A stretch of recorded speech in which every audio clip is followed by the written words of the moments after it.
Hi, I'm Michael Scalzo, the Executive Director of NLCAA, and what I would like to do is share a testing process that I created working for my previous company. We found in the early stages of acceptance testing that we were having a lot of projects not pass the testing process. Now, that was for various reasons. It might have been because a poor design, a poor installation, maybe even incorrect testing processes, or incorrect programming of the lighting controls.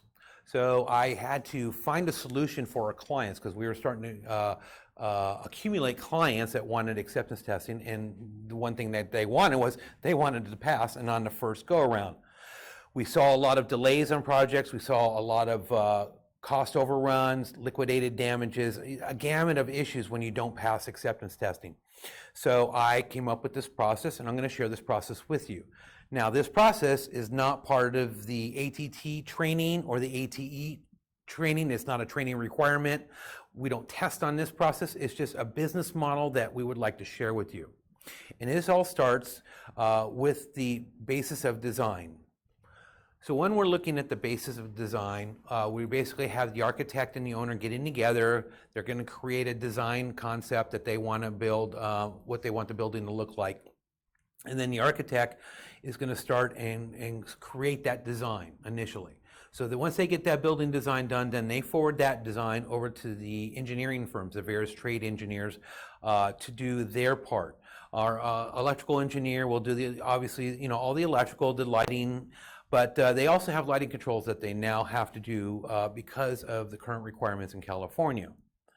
Some electrical engineers or lighting designers will just do a generic, very limited design of the lighting controls. Some do elaborate. They're really up to speed on the current requirements and current codes, and they're going to just do a very elaborate lighting control system. Others just send them off to a manufacturer, a particular lighting manufacturer that they enjoy using. Regardless of the method that's used, it should go to a Title 24 review. All right. So if the engineer did the design, send it to somebody that can do a Title 24 review for the lighting. And these people, this group should be specialized in lighting control code requirements. I've seen a lot of Title 24 review companies. They're not always up to par on the current requirements. But the one area that most reviewers that are not ATTs falter and fail is the testing processes. See, ATTs are specifically trained on how to do perform the testing, the acceptance testing on a project. So a lot of designers may know the codes, and they'll draw a code compliant project based on the building energy efficiency standards, the main code that we all use. But there's an additional code which gets overlooked by a lot of designers, and that's the non-residential reference appendices. And within that code book is all the testing procedures, how an acceptance test technician goes out to the field and performs that testing. So if you have a reviewer reviewing your drawings, you want to ensure that they're competent in the testing processes, because you're going to see later on maybe one of our other videos on cardinal direction and daylighting, where that project was design code compliant, but it didn't pass the testing process because they did not follow the requirements for the testing procedures.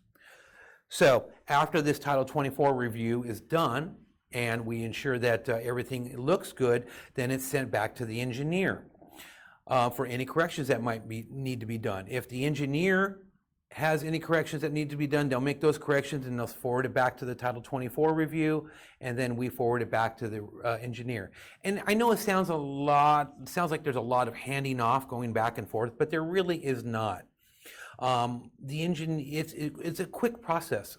I can review a Title 24 set of plans in about maybe an hour.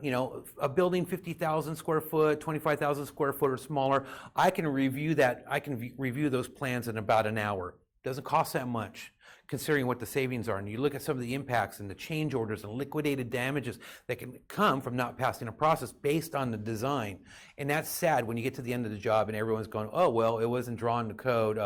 Sorry, we're going to have to delay this project by 6 weeks while we rewire everything. So to avoid that, we'll strongly recommend going through that Title 24 review. So then when we go to the next step, the engineer has had those plans, they've reviewed them, the final step of the engineer review right before the architect goes ahead and does their architectural review. So the architect will take that and send that review over to, it will go into Plan Check. And if you know anything about Plan Check, you'll know when you submit to Plan Check, the plans you submit aren't always the same exact plans that come out. A lot of changes can happen in Plan Check. Things can get moved and shifted, and they may not be directly affiliated with the lighting controls or Title 24, like they may move walls, raise ceilings, adjust window heights. All those things are not directly related to the lighting controls at all, but indirectly they are impacting a lot of things. Like if we have windows or skylights, they're affecting the daylight controls. If they're raising elevations or moving walls, it can impact the lighting controls tremendously. So we have to ensure after Plan Check, they submit to Plan Check, those changes happen, and then permanent plans come out. And at that point, that set of plans right away should go right to an ATT, whoever is going to be testing that project. That project needs to be reviewed by an ATT. They need to look at the plans, ensure that any changes that might have happened are code compliant and they could still pass the testing process and the acceptance testing process. Because a lot of times these plans get changed and these changes don't get discovered from a code compliant plan until the end of the project.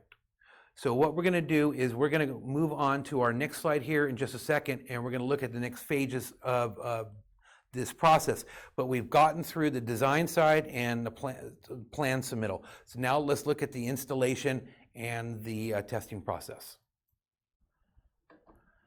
So our general contractor has the plans. They're going to take the plans and they're going to send them off to the electrical contractor.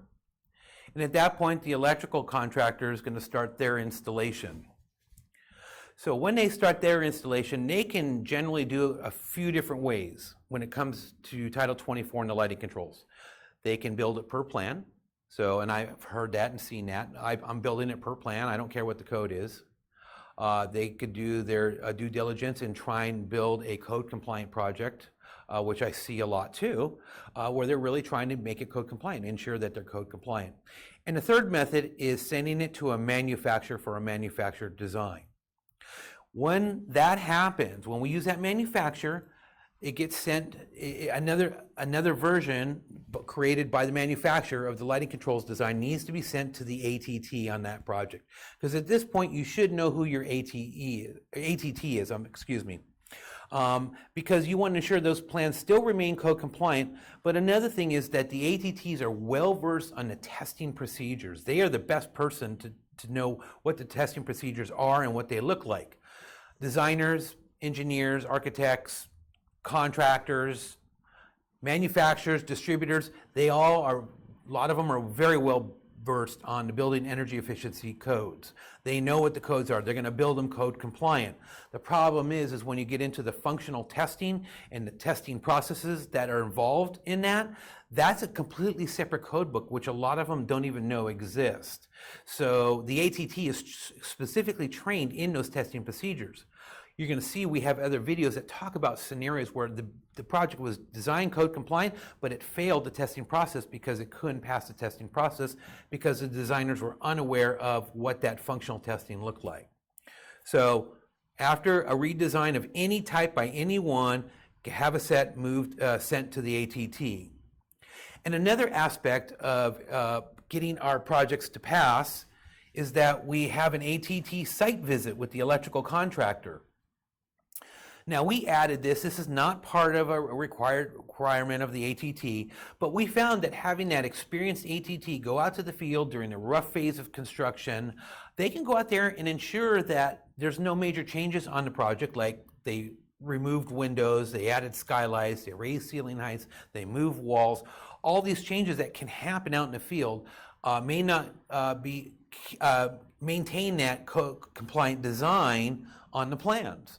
So they need to match up what the building is looking like now to what the plans are, ensure that everything's code compliant. Because if we shift windows or walls or skylights, We could be impacting daylit zones and shutoff controls, and a lot of different things can happen. So having that ATT to go over there and ensure that that job is still code compliant can be extremely helpful. The other thing is the ATT is usually well versed on lighting controls. Not all of them, but most of them are. And the ones that are out there, they can go out there and support that installing contractor to ensure that they understand the lighting controls and how they work and how they need to be wired. There are a lot of different dynamics about lighting controls that a lot of people don't understand. And if, especially with having the experience of testing process of knowing that we have a wall-mounted occupancy sensor in an office right near looking out into the corridor, will fail the testing process due to false triggers. Those types of things can be picked up out in the field because maybe the original design had that occupancy sensor on a different wall, but that's actually a glass wall and it couldn't go there. So the ATT, while on site, can pick up a lot of these things. And this can save tons of time on a project. It can save tons of issues when we're talking about liquidated damages and cost overruns and project delays. So that walk became a critical part of our whole process that we were offering. The next phases that we're going to move into is the commissioning. So you could have the electrical contractor doing the commissioning of the lighting controls, which is becoming more common. We could have a third party or another entity doing the commissioning. We could have manufacturer commissioning. There's a lot of different options that you have out there. Not important. A lot of ATTs are doing startup. That's very common now because if they do the startup and the programming, you're almost guaranteed to pass your acceptance testing because they've already done that in the commissioning process. But once the commissioning is all done, our electrical installation is complete at that point, and then we move into the acceptance testing. And then we go, and then we're going for our final electrical building permit. So at that point, you want to be able to pass that acceptance test and then get your C of O issued and occupy the building. But you can see there's a lot of different areas where snags can come in and prevent you from passing your test. Poor design, installation, programming, various different things. We did a study out of 200 projects that we did following this process. Guess what percentage actually passed? Was it 25, 50, 75, 98%, 100%? What do you think it was? 100% passed. 200 projects following this process, 200 projects passed without one problem. Now, when we checked on 200 projects, when this process was not used, they called me up the night before, hey, come out and test my job, or come out tomorrow, come out as soon as you can. I don't have a set of plans to send you. There's no plan review done. When we went out there and tested on 200 projects, guess what percentage passed? Do you think it was 25, 50, 75, 100? What do you think it was? 70% of the projects we tested failed. Now, not all of them were critical or large issues. Some of them were fixed while they're out in the field. But to be honest, a lot of them involved change orders, major project delays, liquidated damages, delays in opening of the business. All sorts of things arose from out of that 70%. So that's why I like to share this process with you. I want every one of you ATTs to be successful. I want you to go out there one time, test, and not have to go back. Nothing worse than having to go back to a job. ATTs are not in the business of trying to just get money out of the same customer and squeeze them dry. That's not the thing. We want to be out there. We want to set up our clients for success too. And this is the tool that will get you there. Well, thank you, and I wish you the best of luck in your business.